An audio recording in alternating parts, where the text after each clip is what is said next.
Pues muy buenas tardes a todos. Muchas gracias por la invitación. Felicito a los organizadores por esta iniciativa. Creo que siempre es muy interesante y muy necesario voltear a ver a los espacios municipales para ver qué se está generando, para encontrar cómo no todos pueden ni deben de ser medidos con la misma vara y sobre todo pues para aprender de los contextos en donde se pueden construir verdaderos regímenes y sistemas de rendición de cuentas. El título de la ponencia, voy a hacer una pequeña disclosure, no lo elegí yo, la voluntad de la rendición de cuentas. Entonces, lo primero que tengo que decir es que la rendición de cuentas no es un tema de voluntarismo. Es decir, sí se requiere, sin duda, inicialmente tener una convicción por lograr un proceso de rendición de cuentas, pero pues no es suficiente. ¿Qué es rendición de cuentas? Cuando hablamos de rendición de cuentas, hay distintas interpretaciones. Y esto viene de la etimología de la propia palabra de rendición de cuentas. Para algunos, rendición de cuentas es información, para otros, rendición de cuentas es tener las cuentas públicas claras, para otros, rendición de cuentas es responsabilidad. Todos los ingredientes aquí mencionados son necesarios para que haya rendición de cuentas, pero tienen que actuar de manera coordinada para lograr que las decisiones que se toman en el espacio público sean justificadas, sean comprendidas y brinden a los ciudadanos las herramientas para exigir gobiernos responsables, gobiernos que brinden servicios, gobiernos que den resultados. Entonces, bueno, prefiero hablar de dónde estamos ahorita en el tema de la rendición de cuentas. Cuando hablamos de los municipios, podemos pensar en esto que soñaba Tocqueville, del gobierno local como la escuela de la democracia, porque es un gobierno que podemos imaginar que está más cerca de la gente, es un gobierno fácilmente identificable, que tienen un nivel de autonomía, en donde podrían generarse mecanismos de más participación ciudadana y ciertamente pues con particularidades específicas si vemos la diversidad de municipios que hay en el país. En realidad, estos supuestos pues no siempre se cumplen y más en el contexto actual que estamos viviendo en México. Si hacemos caso a las mediciones del Latinobarómetro, pues tenemos que de los problemas más importantes que se mencionan en los niveles municipales pues son la delincuencia, son el desempleo y la inseguridad. Distintos si vemos los niveles de inquietudes que hay a nivel nacional, en donde también es la inseguridad, pero aparece la corrupción como el problema público más visible para la ciudadanía en América Latina. Y vemos que esto va acompañado de un descrédito, de una desconfianza hacia los representantes y hacia las autoridades. Por ejemplo, quienes piensan que son copartícipes de la corrupción a nivel municipal se ubica a los concejales del gobierno municipal como, si ven ante esta pregunta, como uno de los principales colaboradores y copartícipes, y México la percepción de que todos están metidos en actos de corrupción pues es alta. Y la verdad es que no es así. O sea, hay que ver caso por caso y hay que conocer también cuáles son las funciones de los gobiernos o de los legisladores para poder juzgar. Entonces, bueno, ya se trajo. Desde la Red por la Rendición de Cuentas se dijo aquí rápidamente que es un conglomerado en donde participan instituciones académicas, instituciones públicas y organizaciones sociales. Hemos planteado que la rendición de cuentas es un antídoto para la corrupción. No va a resolver de la noche a la mañana un fenómeno tan complejo como lo es el de la corrupción, pero sin duda le puede poner buenos diques. Entonces, ¿de qué hablamos cuando hablamos de rendición de cuentas? Bueno, es un concepto complejo, pero involucra de entrada una relación entre dos entes, a partir de lo cual un gobierno o un funcionario da información. Ese es uno de los principales elementos, es como la materia prima, la información pública. Si no hay información pública, es muy difícil que nos enteremos de qué están haciendo los gobiernos, cómo lo están haciendo, ¿no? El segundo componente es, pues sí, el seguimiento del gasto, el presupuesto, las cuentas públicas, ¿no? Qué se hizo, con qué se hizo y cómo se hizo, si realmente lo que se gastó se tenía que gastar en el programa específico y no solamente si se gastó poco o mucho, ¿no? Sino cómo fue que se gastó. Y finalmente, nuestro eslabón débil de la rendición de cuentas, que es la responsabilidad pública. El tema de la responsabilidad pública en México lo que nos ha generado es que cuando suceden faltas administrativas, cuando suceden casos de corrupción, ¿cuál es la primera reacción? Cuando hay un funcionario que está bajo la mira, ¿qué es lo que por lo general sucede? Pues que lo corren, ¿no? Fuera el funcionario, fuera la atención, fuera el costo político, y las causas que generan esa falta, o la red, porque no solo es Rosario Robles, por citar un ejemplo, sino que hay toda una cadena, pues siguen intactos. El tema de la responsabilidad es muy importante y es muy difícil de acatar porque hay que generar una serie de procesos para que los funcionarios, pues en primera, sepan qué es lo que tienen que hacer, cómo lo deben de hacer y tengan cierta certidumbre y sobre todo sepan a quién le deben de rendir cuentas, no solo hacia la ciudadanía públicamente, sino también interiormente, ¿no? Entonces, sí, hablar de rendición de cuentas es complejo porque implica diversos mecanismos institucionales, implica normas, implica procesos y también debe de generar resultados.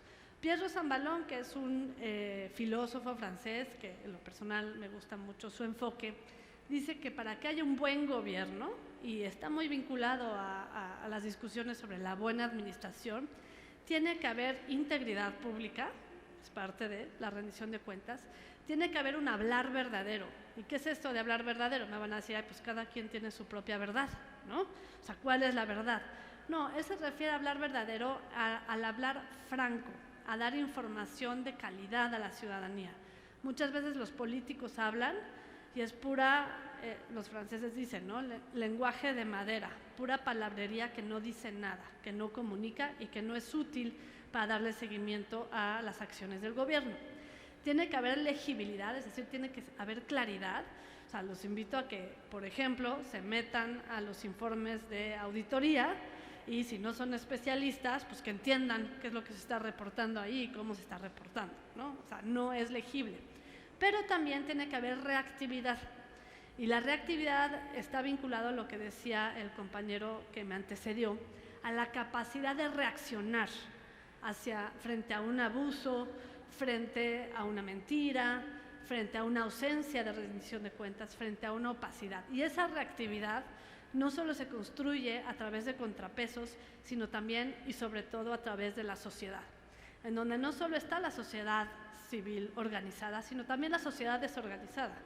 Es decir, los grupos ciudadanos que quizá no tengan una OSC, quizá no tengan CLUNY, pero son capaces de reunirse, de informarse y de estar orientados frente a un objetivo y una causa y pueden reaccionar y también colaborar. No solo pensemos en la imagen confrontativa, sino que son ciudadanos que se informan para darle seguimiento al gobierno y también para exigir buenos resultados. Y por último, el tema de la responsabilidad, donde yo hablaría de una corresponsabilidad. Responsabilidad por parte de los funcionarios, pero también responsabilidad como ciudadanos. Muchas veces cuando estamos en organizaciones o del otro lado de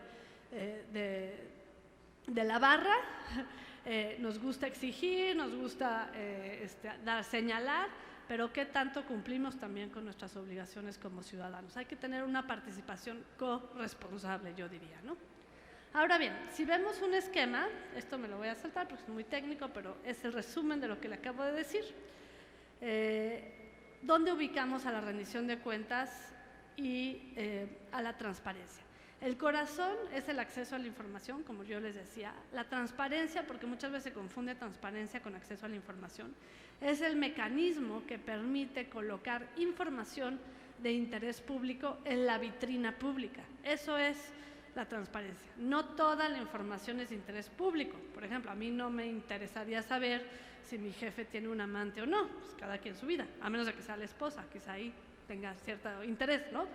Pero se vuelve un tema de interés público cuando la señora en cuestión es contratada con recursos públicos. ya hay desvío, ahí ya se vuelve un tema de interés público. Entonces, no toda la información es de interés público, pero hay cierta información que sí es de interés público y esto es colocado públicamente a partir de la transparencia. La rendición de cuentas, como les decía, tiene un componente de transparencia de acceso a la información, pero también un componente de seguimiento del gasto y de respuesta de los funcionarios que toman decisiones y que afectan públicamente. Y un país en el cual todos accedemos a información, todos sabemos quién es responsable de qué, conocemos perfecto cómo se gasta y por qué se gasta cada peso, pues es un país en el cual podríamos tener gobernanza democrática. ¿Estamos ahí? No, todavía no estamos en un régimen de gobernanza democrática. Sin embargo, la buena noticia es que en los últimos 10 años ha habido una aprobación de un entramado de leyes y una consolidación institucional que sí sienta las bases para empezar a avanzar hacia esa dirección. Veamos. Aquí están los 3 pilares. Entonces, tradicionalmente a la rendición de cuentas se le veía como una forma de corrección, es decir, tapar el pozo después del niño ahogado, ¿no? Ya se gastó, entonces ahora vamos a rendir cuentas. Y de hecho, en el ciclo presupuestario de la Secretaría de Hacienda así estaba planteado, ¿no? Empezamos con la planeación, el ejercicio, y al final la rendición de cuentas. Eso no es muy útil para corregir. Actualmente hay que verlo como esos procesos que generan que se dé información, que se justifiquen las decisiones, que haya un seguimiento del dinero, que haya corrección si de pronto vemos que no está dando el resultado que queremos y que al final haya personas que asuman las consecuencias de estas decisiones. ¿Cómo sucede después de todo este rollo? ¿Qué pasa a nivel municipal? ¿Cómo estamos en materia de rendición de cuentas a nivel municipal? Pues básicamente la transparencia o la información, las cuentas y las responsabilidades, pues es una especie de coctelito en donde tenemos que la participación ciudadana, o sea, los ciudadanos son los beneficiarios centrales de la rendición de cuentas. ¿A quiénes se debe de rendir cuentas principalmente? Pues a la ciudadanía, antes que nada, ¿no? Evidentemente el proceso pues implica uno que evalúa, el otro que da la información, o sea, es una relación, pero ahí se involucran los procesos de fiscalización, de contabilidad, de asignación presupuestal, de transparencia y acceso a la información pública, de archivos, que es el eslabón olvidado también de la rendición de cuentas. Nosotros decimos que es el patito feo, ¿no? Porque todo el mundo habla de información, pero si no se aseguran que exista esa información a partir de los archivos, pues va a estar muy difícil que se acceda a la información, ¿no? Y finalmente las compras públicas, que ya sabemos que ahí es donde suele haber desvíos o suele haber abusos. Entonces, partiendo de esto, toda esta legislación se modificó en los últimos 10 años, no solo en materia de acceso a la información, sino también de archivos. Hay una Ley General de Archivos que mandata a todos los estados a reformar sus marcos y a tener una ley estatal de archivos que va a impactar en los municipios. Contabilidad gubernamental, control interno, hubo modificaciones, evaluación y fiscalización, ¿no? Son los ejes en donde los 3 pilares se desdoblan. Y vean cómo pues las últimas reformas son de 2018 con la Ley General de Archivos. Tengo entendido que Chihuahua ya sacó su ley de archivos, está a punto de sacarla, pero me dijeron que por lo menos ya hay un proyecto, lo cual es bueno porque solo hay 3 estados, entonces Chihuahua sería el 4º. Entonces, el universo municipal en México es muy diverso, hay 2.458, 16 alcaldías y actualmente estamos presenciando que con los sistemas nacionales, con la centralización, los municipios quedaron hasta cierto punto excluidos de los diseños nacionales. O sea, el Sistema Nacional Anticorrupción se discutió principalmente desde el centro con instituciones federales y con la participación de senadores que no tomaron en consideración la visión municipal. Y eso pues ha generado muchos problemas en la implementación. Lo mismo con el Sistema Nacional de Fiscalización. Hubo reformas muy importantes que dieron nuevas atribuciones a las entidades de fiscalización y los municipios, una vez más, quedaron excluidos de ese diseño y ha sido muy difícil que se implementen los lineamientos del Sistema Nacional de Fiscalización. Y finalmente, pues archivos, ya ni hablamos de archivos, ¿no? Todavía ni hay ley y no quiero ver cómo van a ser para la implementación, con todo y que se dio un año adicional para implementar y cumplir con la obligación de tener un área de archivos en cada municipio y que tengan su área de archivo histórico, archivo de concentración y archivo de trámite. En los municipios grandes como este seguramente lo van a lograr, pero ya quiero ver en los pequeños cómo va a estar, ¿no? Entonces, bueno, en este escenario, digamos que hay dos dimensiones, y en esto me voy a centrar para no perderme mucho. La rendición de cuentas municipal tiene una dimensión externa, es decir, está el municipio y quienes van a exigir cuentas, pues es la ciudadanía, a través de la elección y la reelección que se aprobó en la última reforma electoral. Y hay otra serie de mecanismos societales que son formales e informales. Es decir, los formales pues, son todos los comités, las contralorías sociales, los mecanismos de gobierno abierto que se pueden aplicar a nivel municipal, pero también hay otras interacciones que de buena fe se pueden desarrollar y que pueden servir para exigir rendición de cuentas. Y hay otras que tienen que ver con las relaciones que tienen los municipios con las oficinas burocráticas y con los demás poderes públicos, porque es el primer nivel de gobierno, pues está el informe de gobierno, está la cuenta pública municipal, están los informes mensuales que tienen que entregar a la legislatura, pero también hay otras herramientas como el juicio político, que ha habido varios intentos, muchos de ellos fracasados, o el control constitucional a través de las controversias y todos estos mecanismos que se pueden promover desde el nivel municipal con el poder judicial. Y hay otra dimensión, que es una dimensión interna de rendición de cuentas, que tiene que ver con cómo dentro del cabildo, que es complejo, puede haber contrapesos o mecanismos de exigencia de rendición de cuentas interna. Entonces, si vemos las obligaciones del municipio, en donde tienen que ocuparse del desarrollo y la convivencia pacífica de los ciudadanos, tienen el bando de policía y el buen gobierno, tienen que otorgar servicios públicos, ejercer el presupuesto, aprobar su plan municipal de desarrollo y tienen que recaudar, además, los cuales pues muchos hacen de manera muy precaria, no los logran, pero la verdad es que sigue habiendo una fuerte dependencia de los municipios, pues básicamente las herramientas son la información, cómo fluye la información al interior del municipio, cómo se dan las sesiones de cabildo y qué tanto puede haber una vigilancia externa a esta vigilancia interna, porque ya ustedes sabrán en la experiencia aquí del municipio de Chihuahua si todos acceden a la misma información, por ejemplo, o si hay canales privilegiados de que unos sí tienen más información que otros. Entonces ahí empezamos con las asimetrías y la claridad de las responsabilidades. Y para mí el punto fundamental y creo que el punto de quiebre que puede ayudar mucho a que los mecanismos de rendición de cuentas interna funcionen en los municipios es el control interno. El control interno que se da a través de los síndicos o a través de las contralorías. El secretario y el tesorero también ejerce una serie de funciones que coadyuvan a la fiscalización y coadyuvan al seguimiento de las acciones, pero básicamente el control interno es como el contrapeso. Sin embargo, en México tenemos el problema de que no todos los modelos son como el que tienen ustedes aquí en Chihuahua, sino que son dependientes del Poder Ejecutivo. Son como comentábamos previamente a esta participación, son como el Dr. Jekyll y el Mr. Hyde, ¿no? Tienen que hacer las dos funciones y pues obviamente si se la deben al presidente, pues prefieren quedar bien con el presidente antes de hacer sus funciones de alerta interna. Entonces, estos dos modelos existen en todo el país.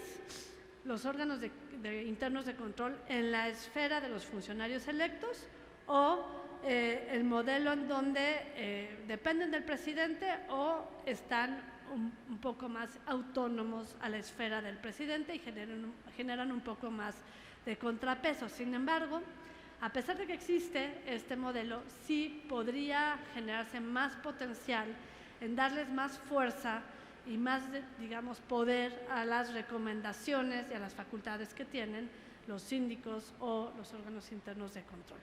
Entonces, creo que es erróneo pensar que el control interno debe de estar ahí solo para perseguir casos, para perseguir corruptos. O sea, el modelo punitivo es poco eficiente, ya que pensar en un modelo de control interno como el sistema de alertas que genera información, que permite detectar los patrones donde están las faltas y que permite hacer recomendaciones para la mejora de la gestión pública. Como ciudadano, no es que estemos muy contentos porque haya muchos funcionarios en la cárcel.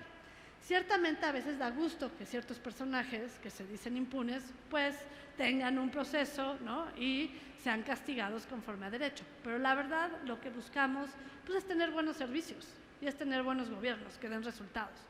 Y el control interno es muy importante en este sentido. Entonces, bueno, eso es básicamente el resumen de lo que les acabo de decir, que hay que buscar más una visión preventiva, menos una visión punitiva para que sea un sistema de alertas. Y vamos a ver el diseño municipal. Bueno, según la encuesta que hace INEGI sobre los gobiernos municipales y delegacionales, para tener un poco la visión general de cómo es diverso el espacio municipal, pues en 2017 había 41.952 instituciones en las administraciones públicas y delegacionales, muchas de ellas concentradas en temas de seguridad y otras labores como obras públicas, servicios públicos, la Secretaría del Ayuntamiento, la Tesorería o el DIF, ¿no?, que son las básicas que tienen todos los municipios. Sin embargo, mientras tenemos municipios que tienen una cantidad de funcionarios pues bastante adecuada para realizar ciertas funciones, en otros municipios tenemos que hay pocos funcionarios a los que se les ha sobrecargado de funciones y que no cuentan con las capacidades o no cuentan con las posibilidades de cumplir con los nuevos mandatos de todas las leyes que les enseñé, que tocan ejes clave de la rendición de cuentas y que nomás no pueden cumplir con estas nuevas obligaciones. También, según esta misma encuesta, hay 1.012.348 funcionarios. Aquí está la mayoría concentrados en seguridad pública y obra pública y servicios públicos, ¿no?, que son las prioridades. Ahora bien, si vemos las principales reformas, y me voy a ir al espacio municipal, si vemos cómo se modificó las obligaciones en materia de acceso a la información, es el resumen de las reformas. Las cuentas públicas a través de la armonización contable y la fiscalización con las nuevas obligaciones que tienen. Y las responsabilidades a través de una nueva Ley General de Responsabilidades con nuevas obligaciones para los funcionarios y para los entes privados que tengan alguna labor pública, pues tenemos que los municipios en materia de, en materia de transparencia, es que había una antes, en materia de transparencia quisiera regresar, ya me trabé, es que creo que ya se quedó como, ahí está. Está a punto de quedarse sin pila. Yo sé que llevan, mientras ustedes no se queden sin pila, todo va bien. Bueno, en la primera lámina lo que vamos a ver, perdón, ya estoy regresando, es cómo estamos en materia de transparencia según la evaluación que hace CIMTRA. Esta evaluación que hace CIMTRA, seleccioné la de capitales para que vean que evalúan 45 criterios que no solo tienen que ver con el cumplimiento de la ley, sino con otros aspectos que son muy interesantes porque hablan de la interacción con el ciudadano y de la información a la cual accede el ciudadano. Y si se dan cuenta, pues ninguno tiene 100 y los mejores evaluados de los 12 primeros que escogí para enseñárselos, pues es Guadalajara, Mérida y Chihuahua. O sea, Chihuahua sí cumple, la ciudad de Chihuahua, un buen estándar de transparencia, todavía no el 100, pero comparativamente pues sí tiene una muy buena calificación. En materia de transparencia municipal en general, en un año pues se atendieron 6.730.520 trámites, es decir, la ciudadanía sí accede a los municipios, sí busca información, principalmente de trámites y servicios. Entonces sí hay una ventana ahí de interacción con los municipios. En cuentas públicas, pues en cuentas públicas la armonización contable obligó a formatos específicos y todavía desde 2012 ahorita no hemos logrado un nivel de cumplimiento idóneo, porque es un cumplimiento medio en donde los municipios pues pasan de panzazo, ¿no? 63% de cumplimiento y los menores pues reprobados. Esto en parte por la falta de seguimiento, en parte por la falta de capacidades de cómo presentar sus cuentas. Esto es importante que lo vean porque si no tienen las cuentas bien armonizadas, pues es difícil fiscalizarlos de manera adecuada y cuesta más trabajo el proceso de fiscalización.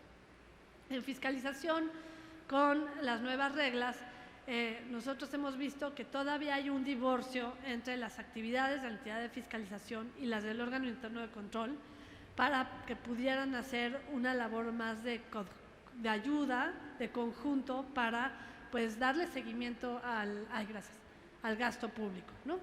Y sigue habiendo problemas de profesionalización. En responsabilidades, al cierre de 2016, pues casi todos tienen un plan o un programa anticorrupción, otros tienen el 10% un programa de capacitación, pero la verdad es que estas capacitaciones no han sido suficientes para lograr una profesionalización. Es importante destacar casos, por ejemplo, como el de la Sindicatura de Chihuahua, en donde sí hubo esta preocupación de hacer convocatorias públicas abiertas con criterios de selección para que la administración pública no sea un espacio de cuotas y cuates, para que los funcionarios que lleguen ahí por sus méritos y con el compromiso de cumplir con la ciudadanía y no con el jefe, el compadre, el amigo que los puso en el cargo. Y esto lo vemos en todos los niveles de gobierno. Ante la ausencia de un servicio civil profesional adecuado o de criterios de acceso a la función pública transparentes, basados en el mérito y con capacidad de hacer una carrera en el servicio público, pues tenemos que sigue siendo el sistema de botín que prima en México desde la época porfiriana.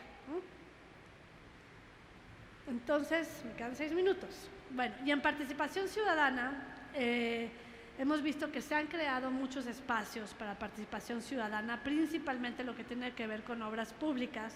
Sin embargo, la participación ciudadana sigue siendo algo muy testimonial. Se hacen muchos espacios de Contraloría Social, muchos espacios de comités, muchos espacios de diálogo, pero estos cuando funcionan, pues dependen ahí sí del voluntarismo del funcionario en turno, no son permanentes, no se le da seguimiento o muy pocas veces son vinculantes. Entonces sí se requiere una política de participación ciudadana más a fondo que sirva para tener una rendición de cuentas social efectiva como hay en otros países, ¿no? Esta es una propuesta que hicimos de cómo hacer una política nacional anticorrupción y me centro en los dos ejes transversales, que es rendición de cuentas y participación ciudadana, porque aquí se me dijo, no te salgas de rendición de cuentas y yo obedezco. Entonces, ¿cuáles las acciones que tendrían que suceder en los municipios para avanzar hacia una rendición de cuentas sustantiva? Pues primero, que los funcionarios tengan mandatos claros de cuál es su función, por qué están ahí y cómo deben de responder. Lo segundo, limitar el abuso de la discrecionalidad. A ver, hay quienes dicen que la discrecionalidad de los funcionarios es de por sí algo malo. No es cierto.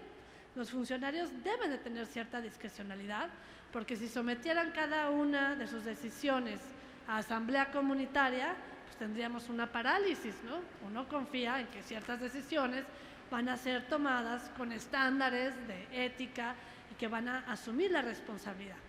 Pero sí limitar el abuso. Un funcionario que se sabe vigilado, un funcionario que se sabe que va a ser llamado a cuentas, pues es un funcionario que se la va a pensar 2 veces antes de embolsarse recursos o antes de actuar contrario a derecho. También hay que anclar la rendición de cuentas con todos estos, por lo menos con sus 3 pilares, a todas las fases de la gestión municipal y finalmente desarrollar el principio de responsabilidad activa. ¿Qué es eso? La responsabilidad activa es actuar en base a principios y valores democráticos y generar mecanismos para dar cuenta de las decisiones tomadas. Entonces, esos son como los ejes básicos antes de pensar en una gran política anticorrupción o de rendición de cuentas municipal, en donde, hay que decirlo, pero sé que esto fue tema de otra mesa, el diseño municipal quedó excluido del Sistema Nacional Anticorrupción y hay al menos 4 modelos distintos, unos tienen contralorías, otros sistemas municipales anticorrupción, otros tienen la participación testimonial como en la Ciudad de México, donde hablan con los alcaldes para que participen en el diseño de políticas con voz sin voto, invitados de palo. O sea, hay una diversidad, pero más que pensar en crear nuevas estructuras, se puede empezar con estas líneas generales para avanzar hacia una rendición de cuentas. ¿Cuáles son algunas buenas prácticas que vemos en materia de acceso a la información y que permitirían eventualmente una rendición de cuentas, que era otra de las preguntas? O sea, la transparencia no es suficiente para la rendición de cuentas, pero es el primer paso. Bueno, les invito a que vean el portal del Sistema de Información sobre Obras Públicas de Querétaro, en donde en una plataforma podemos georreferenciar el tipo de obra que se está haciendo, el recurso invertido, las colonias involucradas, el costo promedio de los materiales y, bueno, pues permite detectar qué se está haciendo y dónde se está haciendo. Las sesiones de adquisiciones son públicas. Esa es una buena práctica. ¿Costó mucho trabajo hacerlo? No. Quizá un poco hacer el mapa, un poco un software, pero la verdad es que no es complicado. ¿Por qué lo hicieron? Bueno, porque estaban convencidos de que era necesario evitar hasta para ellos mismos los moches que les pedían para hacer obra pública. Es una vigilancia mutua. La Agencia Digital de Innovación Pública de la Ciudad de México, ¿qué es? Es una plataforma en donde a través de información pública se pone a disposición de la ciudadanía para darle seguimiento a ciertas decisiones o para conocer el estatus de temas relevantes como inseguridad, como desarrollo, como producción económica. O bien el sistema de consulta de obras y acciones municipales de Veracruz, donde también se puede echar un ojo a qué tipo de obras se están haciendo y cómo se están haciendo en el municipio de Veracruz. Otra buena práctica, aquí la Sindicatura de Chihuahua, en donde además de tener una parte muy didáctica, eso es muy bueno, porque, insisto, no todos somos expertos en contabilidad, y sí permite entender pues de qué estamos hablando, ¿no? Cuando nos metemos a ver el presupuesto. También hay una parte sobre obra, hay una parte sobre cabildo, que toma las buenas prácticas de Regidor 19, hay una parte de evaluación de las decisiones, que creo que es muy útil y que no, supongo que no costó mucho dinero hacer, pero sí mucha convicción y es algo muy positivo. Y finalmente los ejercicios de gobierno abierto que se están haciendo a nivel municipal. Fíjense qué interesante en mis 29 segundos que me quedan. Gobierno abierto es un concepto muy seductor, porque uno piensa gobierno abierto y piensas que es un gobierno que te invita, ¿no?, a verlo, que no tiene nada que esconder, pero la verdad es que ya en el ejercicio pues hay distintas variantes. Los 2 elementos clave de gobierno abierto son participación ciudadana y transparencia. Y el vínculo, el detonador, es que estos 2 funcionan a través de la colaboración de funcionarios y de la sociedad en general. Y ahí hay una serie de modelos, una diversidad de modelos que se pueden explotar principalmente a nivel municipal. Estos ejercicios empezaron a nivel nacional por iniciativa del presidente Obama con la Alianza por el Gobierno Abierto, aunque el concepto existía desde los años 60, pero ha ido adaptándose y ha ido mutando, y actualmente desde 2015 ha habido un esfuerzo internacional y nacional a través del INAI y los órganos de transparencia para generar nuevos modelos a nivel local, e inclusive en América Latina ya se habla de Estado abierto, o sea, no solo el Ejecutivo o dependencias del Ejecutivo, sino el Poder Judicial, el Poder Legislativo, para que sea un Estado en donde realmente los ciudadanos se involucren con los gobiernos y logren incidir en mejores resultados. Entonces, sí, pero como conclusión podemos decir que ha habido muchos avances normativos e institucionales en materia de rendición de cuentas, eso es una buena noticia. Sin embargo, a nivel municipal, pues todavía hay un largo trecho por caminar y por construir. Es interesante también ver casos separados, no pensar que todos los municipios están en las mismas condiciones. Es cierto que hay problemáticas que los acechan, basta con ver el último proceso electoral, la cantidad de violencia que hubo a nivel municipal y la vulnerabilidad que tienen estos espacios frente a ataques, frente a asesinatos, frente a intervención del crimen organizado. O sea, eso es una realidad. Sin embargo, la mejor forma de detonar protecciones, de detonar resultados es generando alianzas, viendo modelos y sin duda aumentando las capacidades de vigilancia y exigencia tanto interna como externa de los municipios. Bueno, me paso unos segundos, pero espero que haya sido de utilidad. Muchas gracias. ¿Me queda aquí?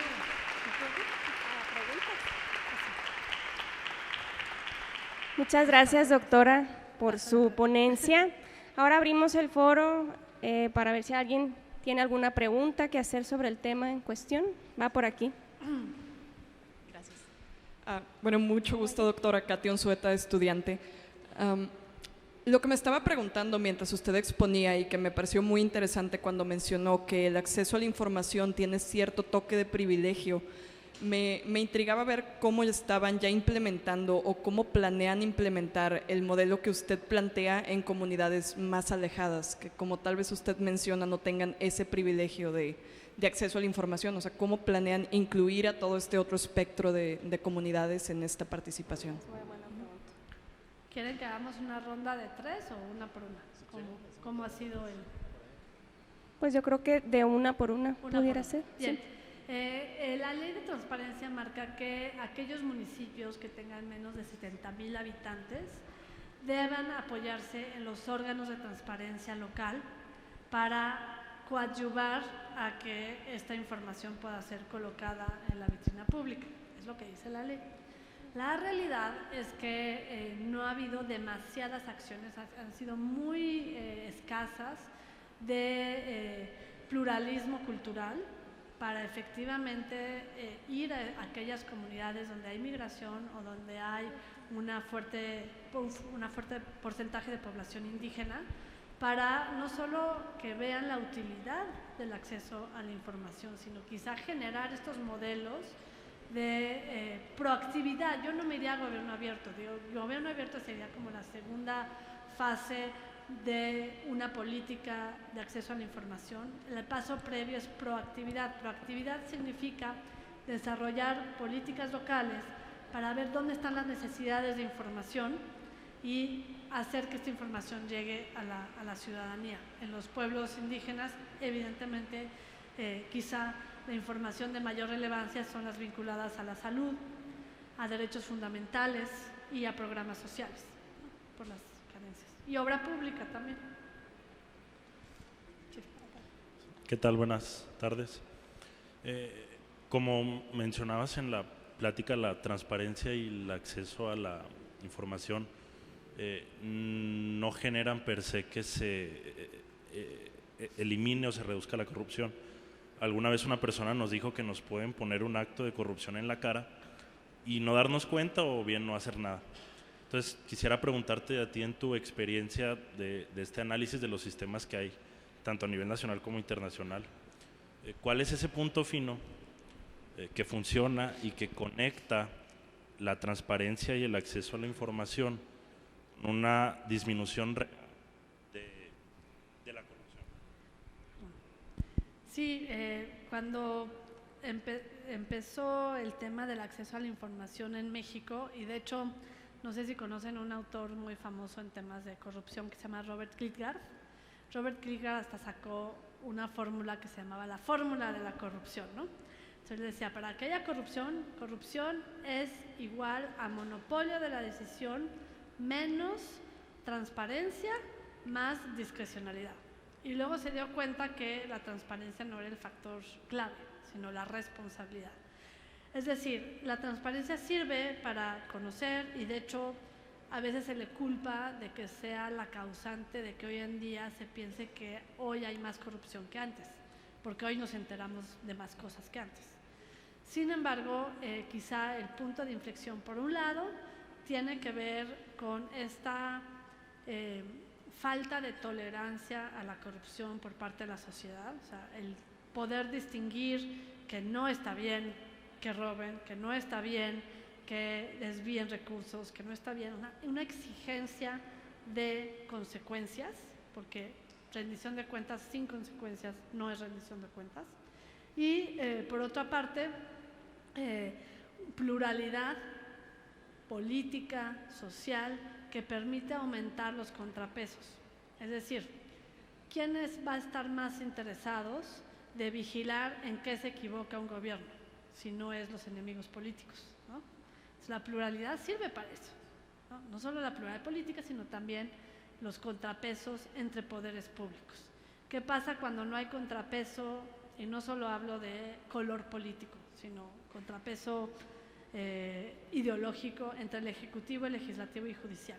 Cuando no hay contrapesos, pues pensamos en los gobiernos autocráticos en donde evidentemente había abuso, ¿no? Había apropiación de lo público. Entonces, los contrapesos para eso funcionan. Hola, buenas tardes. Creo que había una ya. ¿Sí? Bueno, dos preguntas. ¿Qué estrategias o ideas tenemos para aumentar verdaderamente las capacidades en municipios más pequeños, con menor presupuesto? ¿Cómo les incentivamos para, por ejemplo, abrirse a la participación ciudadana, verla como una alianza para aumentar sus capacidades de gobierno y financieras, ¿no? Creo que ese es uno de los grandes retos que no reflexionamos en torno a cómo el municipio puede sacar provecho, cómo vender todo un esquema, ¿no?, de rendición de cuentas, de participación ciudadana como algo beneficioso para aumentar la gobernabilidad. Entonces, no sé qué… Sí, no, el primer paso es capacitarlos en el conocimiento de la ley y sus obligaciones. Suena muy básico, pero de verdad muchos funcionarios caen en responsabilidad por omisión, porque todavía no tienen conocimiento de cuáles son sus responsabilidades. Hay desde aquellos que están paralizados porque no quieren firmar ningún papel porque piensan que se van a meter al bote, porque qué horror, ¿no? Y el discurso público del funcionario corrupto pues tampoco ayuda. Entonces sí hay como una especie de parálisis, pero hay en segunda instancia una ausencia de conocimiento de cuáles son sus atribuciones y cuáles son sus obligaciones. Entonces por eso hablo yo de la claridad de mandatos. Lo primero, para organizar la casa, es decir, qué le toca a cada quien, qué es lo que la ley te obliga a hacer y cómo vas a hacer para que esto suceda de manera más fácil. O sea, el tercer ingrediente es la simplificación, porque luego hay una serie de trámites en los municipios que hacen muy pesada o muy ineficiente la gestión cotidiana. Entonces yo haría una primera fase de capacitación y de conocimiento de la ley, una segunda de cumplimiento de obligaciones de información y una tercera de mejora regulatoria o simplificación. Ya una vez concluida esta fase, la cuarta, sí tratar de ver qué política de participación se puede desarrollar, empezando por poner a disposición información de interés público. Muchas veces la gente descalifica la gestión sin conocer qué están haciendo, por qué lo están haciendo, nada más por percepción o porque luego hay quienes son muy buenos para inventar o descalificar sin tener datos específicos. Entonces empezaría con una política de proactividad y ya después una de gobierno abierto, o sea, algo gradual. O también estar atento a escuchar propuestas. muchas veces hay ciudadanos que quieren que mejore la gestión de sus municipios, quieren una mejor interacción y no saben a qué puerta acudir o con qué personalidad tener un intercambio. Mi pregunta tiene que ver con el concepto en sí de rendición de cuentas y específicamente con el tema de reparación del daño. ¿Qué tan avanzados estamos en cuanto a cambios en la normatividad para que no solamente las consecuencias sean punitivas, o sea, hacia el funcionario, sino que también haya una obligación de que repare el daño, ya sea por omisiones en su encargo o por efectos indirectos negativos de los programas o las intervenciones o por efectos, ¿cómo decirlo? Efectos premeditados o acciones premeditadas. Con dolo. Pienso en el caso de reciente, ¿no? En Culiacán, ahí hubo una omisión, ¿no? De muchas omisiones. Entonces, el concepto de rendición de cuentas debería de usarse también en estos casos. Sí, sin duda, tiene que ver con asumir la responsabilidad. Ahorita no vemos más que acusaciones, información dispersa, contradictoria. En materia de reparación del daño, como estamos, fatal, porque las medidas que se han tomado recientemente, como la extinción de dominio, la prisión preventiva, la puerta giratoria, el plazo de 10 años como cláusula de enfriamiento, son medidas que ponen por delante la parte punitiva, pero no ven toda la parte previa de la mejora de las investigaciones, de buenos protocolos, de tener buenos procesos de seguimiento y de acceso a la justicia.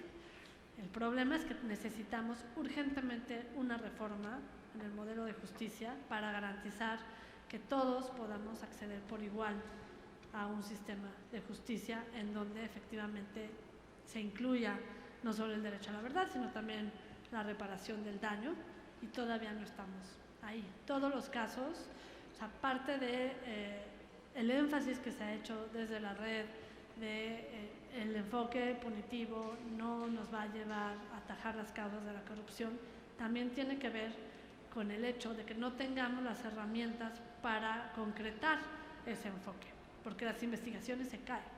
Y lo que vemos es que los grandes corruptos o los grandes culpables o tienen una red de complicidades o tienen una red de abogados mucho más capacitados que los que luego están en las instancias del Poder Judicial. Y entonces eso genera todavía más una sensación de impunidad y de descrédito en los gobiernos.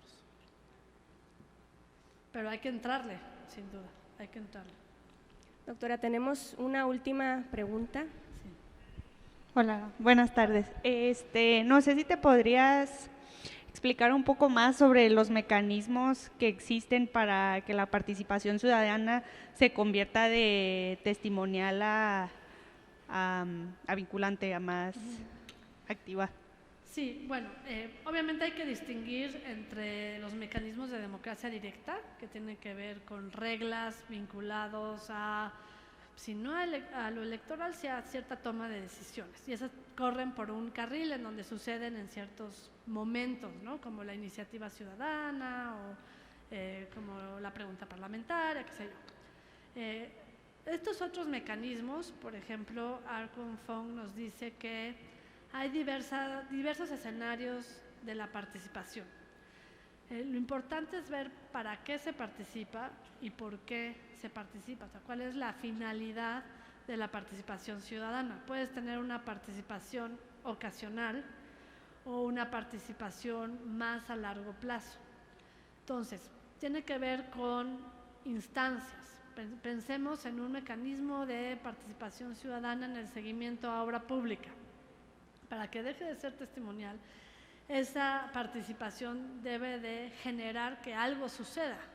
O sea, si estás llamando a un grupo, un comité ciudadano a acompañar el proceso de seguimiento de ejecución de una obra pública Y si este grupo te está diciendo, oye, tus precios no cuadran, tus tiempos son un desfase, pues tienes que tener capacidad de tomar estos comentarios en cuenta y reaccionar y corregir.